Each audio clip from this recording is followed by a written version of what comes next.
What's going on, y'all? Thanks for checking in the Khaliis Take. You know what to do. Hit that like, subscribe button. Also hit that notification bell just so you can get the newest and the bonus content first. But hey, let's just go ahead and jump right in. You know, the trade rumors are ramping up about Anthony Davis. And it seems like they're ramping up even higher than I thought they would. Simply because when you think about LeBron James being unhappy with the Lakers, him talking about his future of not being with the Lakers, just going and playing with his son. It just seems like when I think about LeBron, it looks like to me he's just mentally checked out on this team. And when you think about how the Lakers are going to fare going forward, they're only going to be a good team if Anthony Davis can stay healthy and if Anthony Davis could play like a top 10 player in the league, which is averaging about maybe 25 and 14 a game. Maybe that'll make him a top 5 player in the league. But even still, he needs to be in that realm. He needs to be in that circumference to make the Lakers a dominant team. And that's what everybody wants. Everybody wants to see the Lakers as this dominant juggernaut. At least that's what they put out there before the season started, because they said they would be that possibly, and they're going to the NBA Finals. Even though they had Russell Westbrook, even though LeBron was older, and even though AD is injury prone, everybody put them in the NBA Finals this year with the Brooklyn Nets. And I don't know, I never understood why everybody did that, because everybody seemed to forget, when has Anthony Davis ever really been healthy? When has he ever been reliable in regards to being on the floor? He's never been that. Even when he was with the Pelicans in New Orleans, he was very, very injury prone, always had a lot of promise, always had a lot of superstardom, always been a superstar player in the league, always been very popular, but at the same time, always been very, very hurt. And that's the notion that goes around him. The reason why Charles Barkley calls him street clothes, because he's always in street clothes. He's always hurt. It doesn't matter what time of the day it is or what day of the week it is. If today is Monday, before we get to Friday, he'll be hurt in one of the games that they're playing, hypothetically. It's just the way it is with Anthony Davis. Very, very brittle guy, but very, very talented at the same time. So when you think about that in its entirety, there's been some rumors going around about Anthony Davis being traded. There's been some names thrown out there that I thought that might be interesting. Specifically, one that I really, really took account to was Karl Anthony Towns.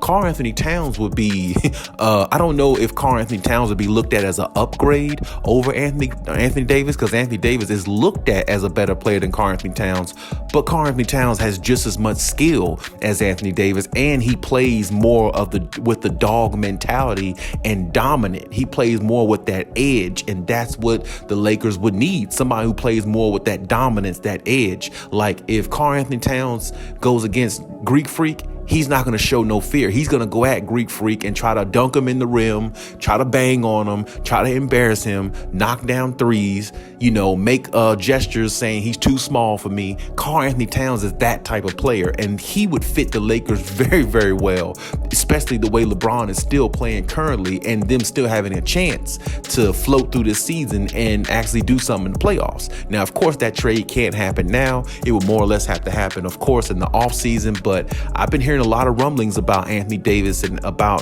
the possible trade ideas they're looking into, because they just can't rely on him. And as much as everybody wants to make Russell Westbrook the fall guy, it's really no need to trade him in their mind, in the Lakers' mind, or at least Rob Pelinka, because what value are they going to get back in regards to letting him go? They're not going to get back nothing any better. They're not going to get back no player any better than what Russell Westbrook can give you in regards to his productivity. So that's the reason why the John Wall thing didn't go through with Russell Westbrook, because John Wall is way more injured than Russell Westbrook. He plays a lot less games, and he's a lot less reliable, and he's not as talented or as good of a player. Russell Westbrook is a top 75 player of all time. John Wall is not that. John Wall is not on that level to me. You know what I'm saying? And he never really has been. You know what I'm saying? So when you look at that in its entirety, Russell Westbrook really can't go too far, not unless you can get somebody that really, really gives value based upon what he does. And in the offseason, don't get me wrong, they could do that. It's very possible,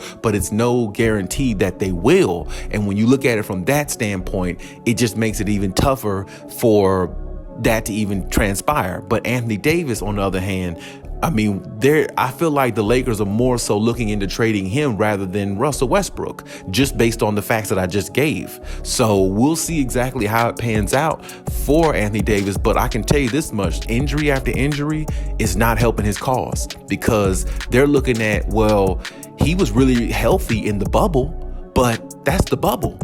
That's the only time we ever seen him really actually fulfill his destiny and play the way he was supposed to. But that was with a 4-month layoff.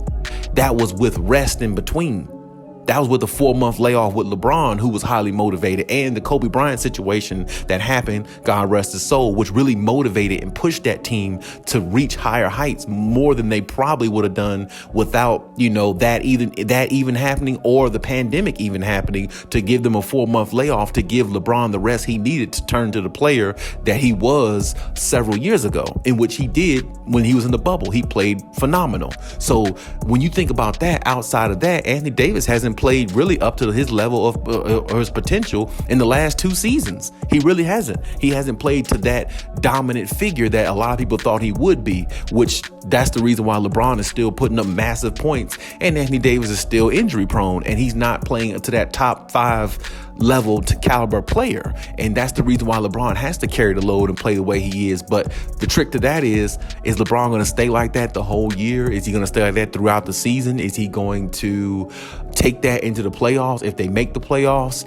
and dominate through the whole rest of the playoffs? I don't think so. He's going to run out of gas at some point. And Russell Westbrook is still stuck in the middle trying to figure out how he can implement and make an impact on the team where he doesn't look like he even fits in. So when you look at that in its entirety, the Lakers definitely might be looking to deal Anthony Davis, simply because there's nothing else they really can do, because if they look at his injury history and how much he's getting injured and how much he's not really evolving as that dominant figure that they want him to be, then it's almost like, why not look elsewhere? And I guarantee you they're definitely looking into other options and seeing what's out there. And if they have I truly believe if they have an opportunity to land somebody like Karl Anthony Towns, what the Lakers going to be, I think they would be excited about that. I really do. And it sucks for Anthony Davis because he's such a talented player, but at the same time, your best ability is availability. And when you're not around, it doesn't matter how talented you are, because it's not on the floor where we can see it, and it's not on the floor helping your teammates out when they're going to war without you